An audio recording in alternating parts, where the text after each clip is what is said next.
que nos damos para pensar nuestra vida contemporánea, nuestra vida actual, pensar el mundo y pensar cómo también podemos abrir algunas puertitas, algunas ventanas para respirar otros aires.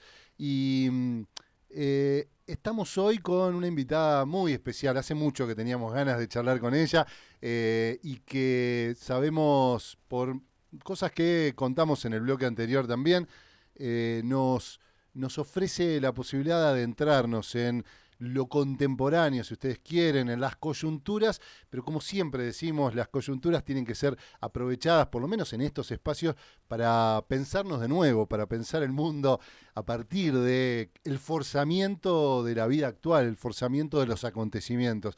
María Pía López es socióloga, ensayista, investigadora y docente, lo remarcaba recién en esta actividad de la docencia que en el caso de ella, como de Horacio González, como lo contábamos, y otros tantos que nos han inspirado, ha sido clave en su historia. Publicó libros como libros de ensayo como Mutantes, Trazos sobre los cuerpos, Sábato o La moral de los argentinos, Lugones entre la aventura y la cruzada, Hacia la vida intensa, una historia de la sensibilidad vitalista muy interesante que estoy revisando en estos días. No tengo tiempo, Habla Clara y Teatro de Operaciones, entre otros, y lo que comentábamos recién, también el ensayo Clase y Política, que nos daba algunas herramientas para pensar algo de estas interrupciones sobre las que recién nombramos. Primero la saludamos. María Pía, gracias por estar ahí, un abrazo enorme. Buen día, Federico, ¿cómo estás?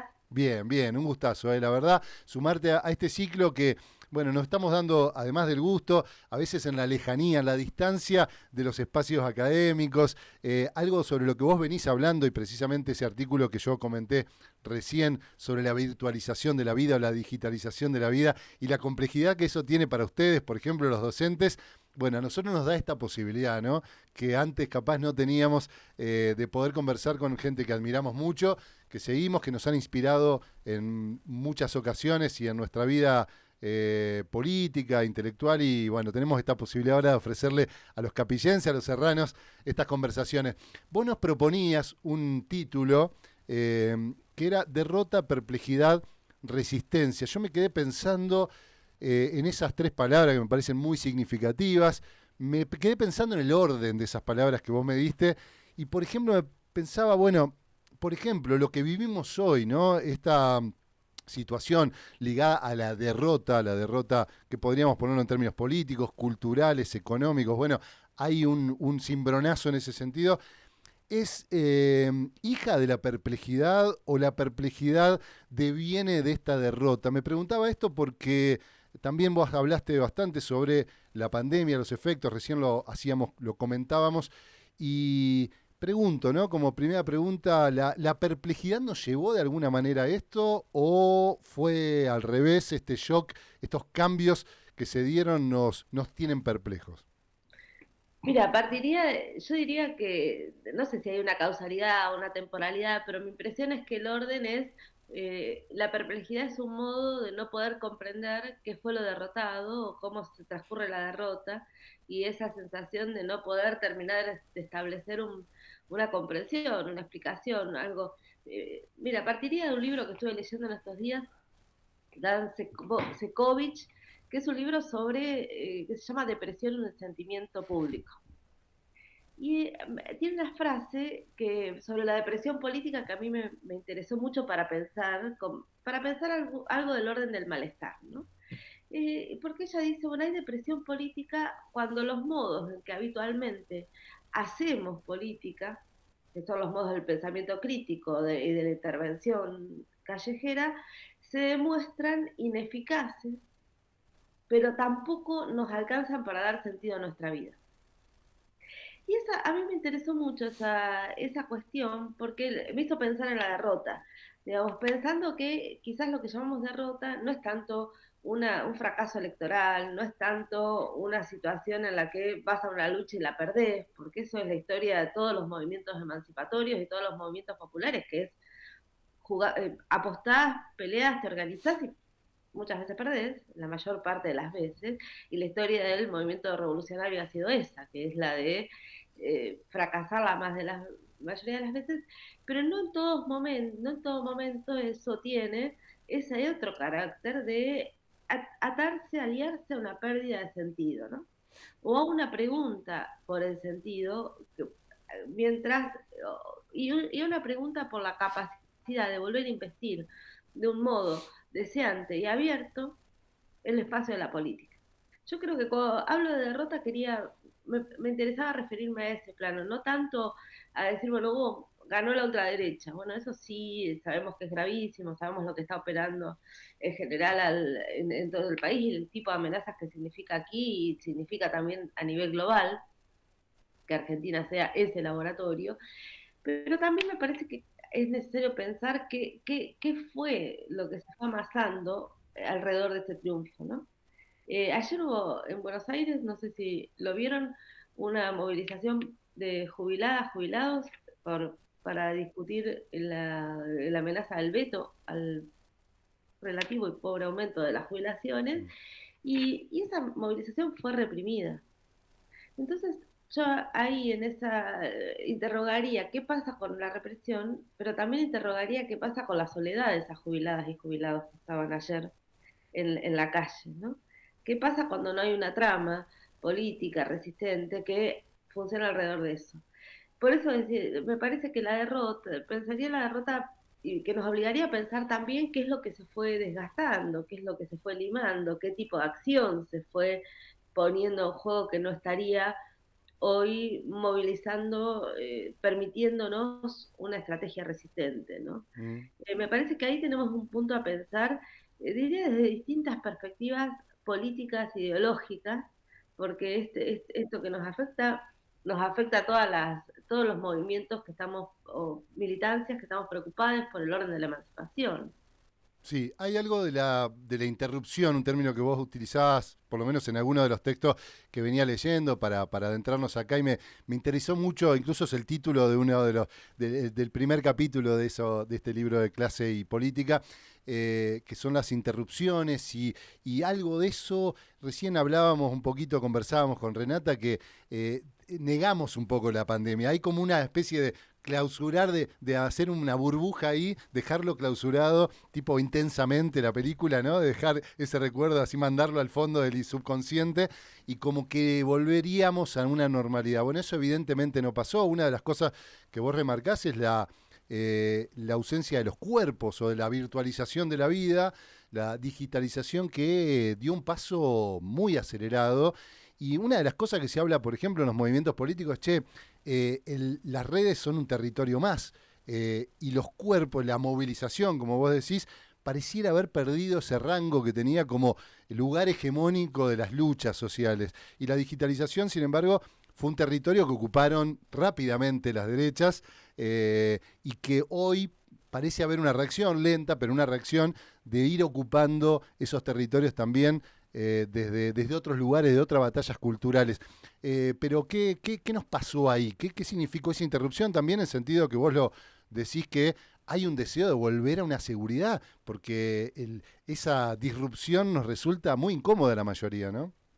Bueno, es que me parece que la pandemia tiene ese efecto que vos señalás que es catastrófico y traumático. ¿No? Mm. Hubo algo de una catástrofe, también una catástrofe global, que persiste como trauma. Creo que nadie quiere hablar ya de que hubo una pandemia, nadie quiere recordar lo que significó eso, entre otras cosas porque se puso en escena una amenaza de muerte general para todos. Y es muy difícil convivir, podríamos decir siempre la amenaza de muerte está porque somos seres finitos. Entonces siempre está ahí al borde de que nos pueda pasar algo, pero es distinto cuando eso se convierte en una amenaza cotidiana de un virus que puede dispararse y contagiar y matar poblaciones enteras. Pero fundamentalmente creo que la pandemia, además de movilizar esa amenaza, que como siempre que se movilizan amenazas, cuando comenzó la pandemia recordarán que había como un imaginario que decía, bueno, podemos salir mejores, podemos salir con formas menos capitalistas, menos mercantiles de vivir, podemos estar inventando otras cosas. Yo siempre tuve el pesimismo, un pesimismo bastante grande con respecto a eso, porque creo que en general de las experiencias de miedo, las sociedades no salen mejores. de las experiencias de miedo se sale más abroquelado, más securitista, más, más reacio al cambio. Y en este caso además implicó la pandemia algo que vos señalabas recién, pero me parece fundamental, que es el tipo de extensión de tecnologías que ya estaban, de tecnologías que estaban, que ya usábamos, que estaban, pero las convirtió en algo, las absolutizó y las convirtió en el modo en que nos tramábamos vínculos con otros y lazos sociales con otros.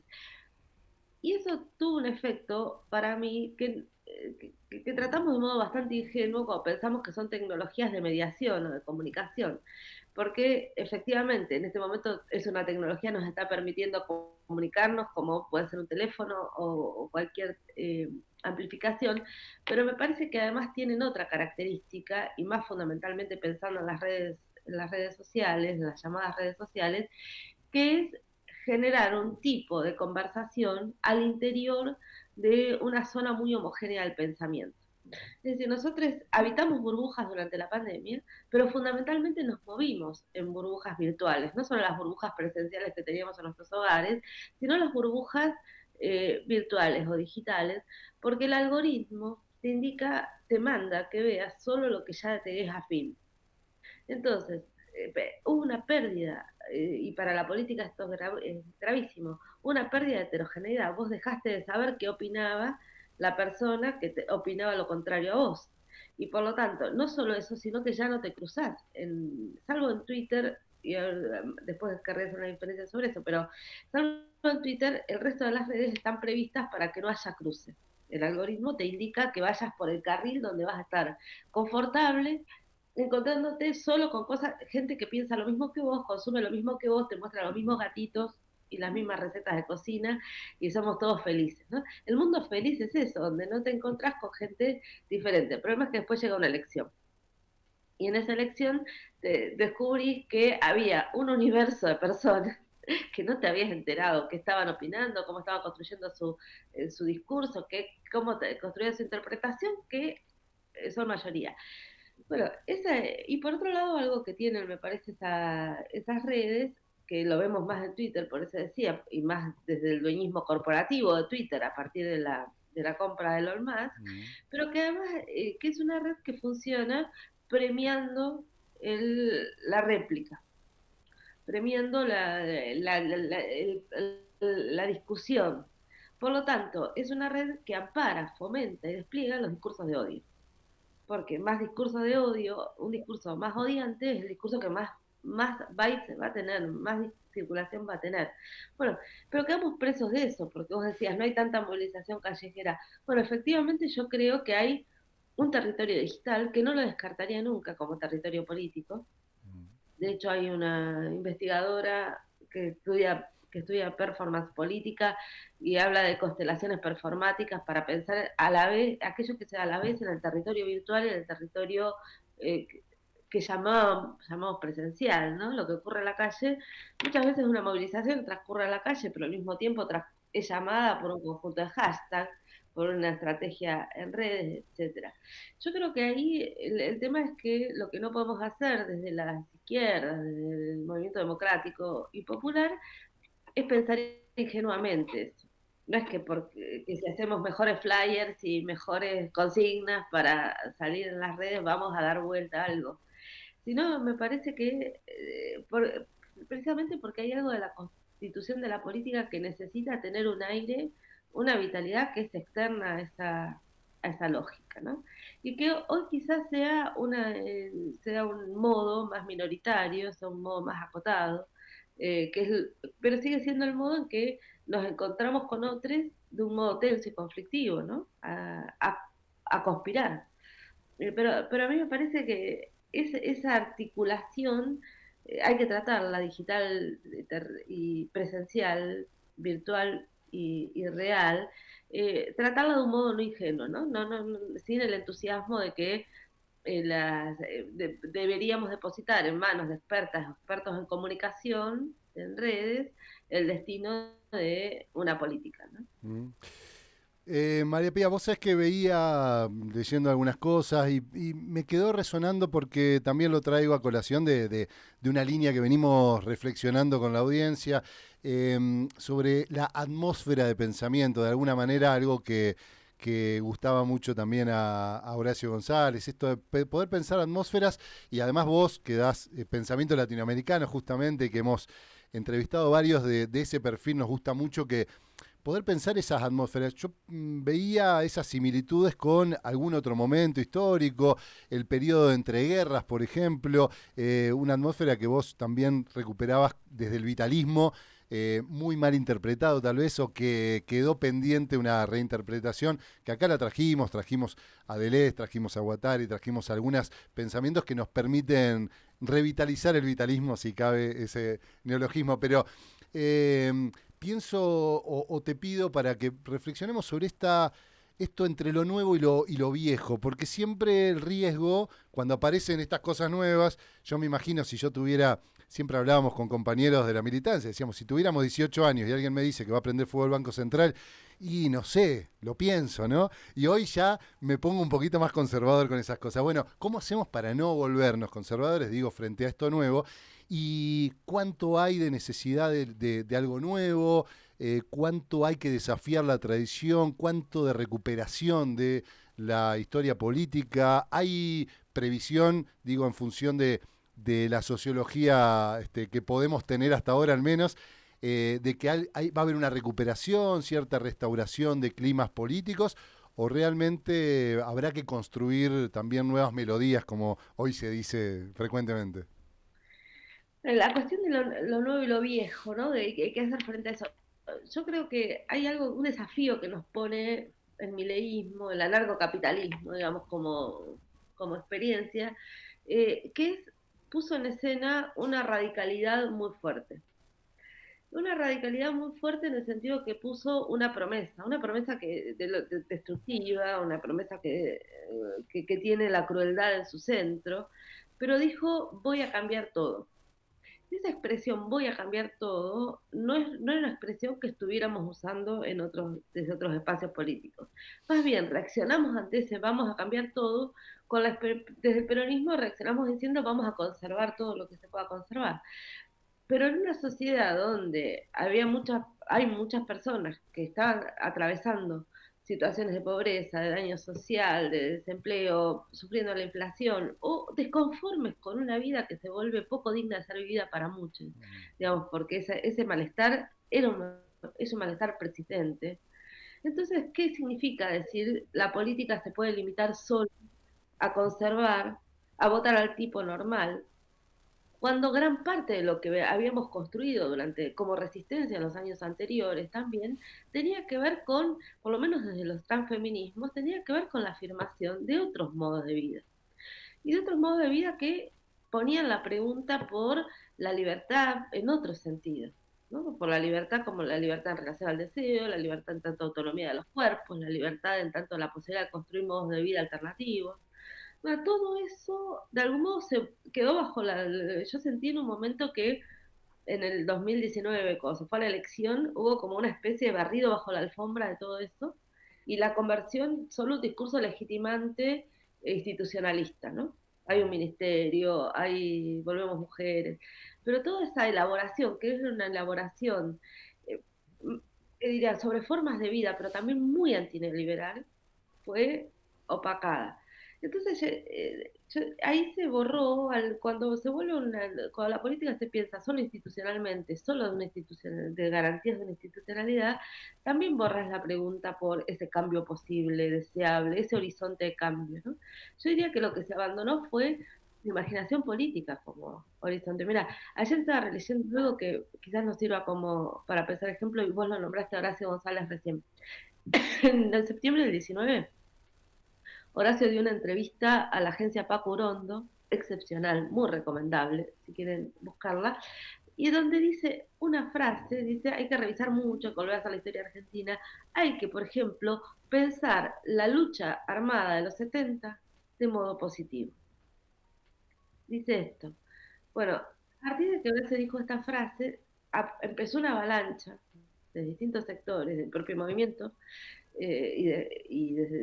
diciendo que era inadecuado, que era una barbaridad, que no se podía volver a considerar así la lucha armada, que ya estaba condenada, etc. Mientras eso ocurría y había decenas de compañeras y compañeros cuestionando, linchando a Horacio González, Victoria Villarroel estaba recorriendo escuelas, estaba visitando genocidas, estaba editando libros, estaba construyendo una estrategia muy poderosa de reivindicación del terrorismo de Estado. Y eso no se vio.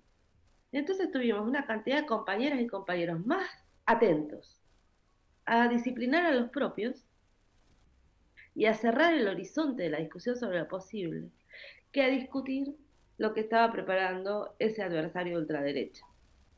Porque de hecho, si revisás, como si hacemos archivo del presente del pasado reciente, no vas a encontrar nada sobre eso que estaba haciendo Villarroel.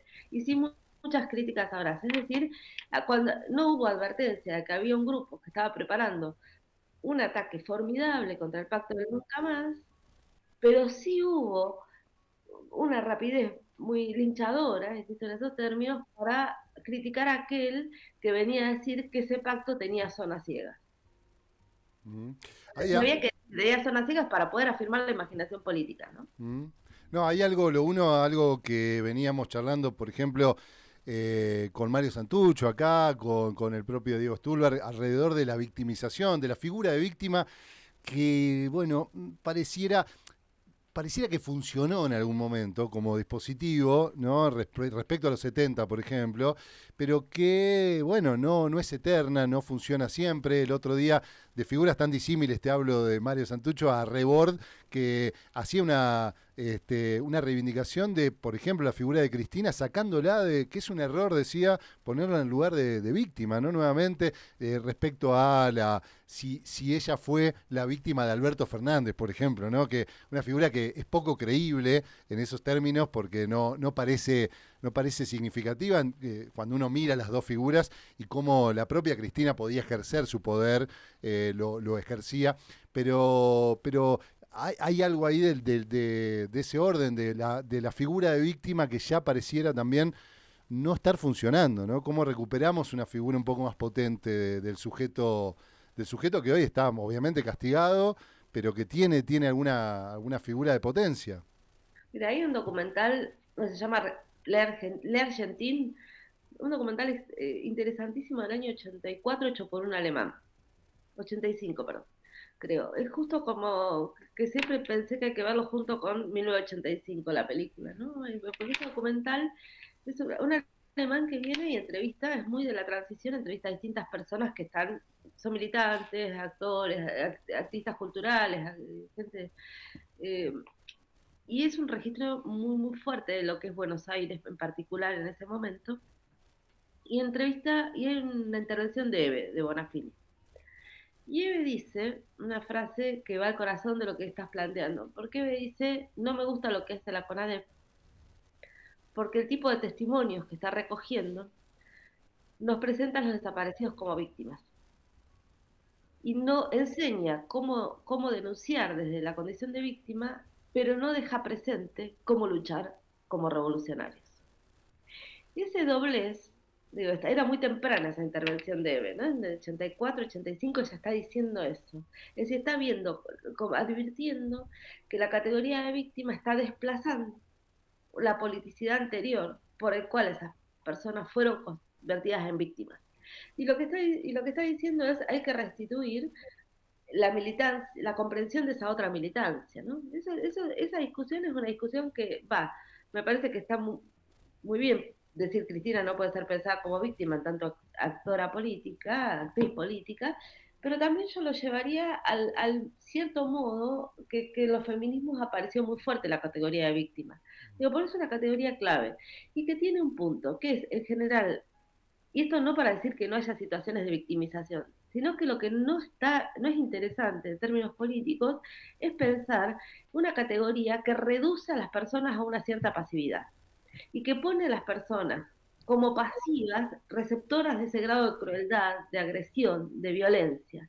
No por eso decimos les desaparecidos eran otra cosa además de víctimas, eran personas que habían militado, organizado, apostado a otra política, ¿no? Del mismo modo que una persona que es víctima de violación, no es solo víctima de violación, que no se podrá olvidar más, todo eso condena la libertad de las personas, ¿no?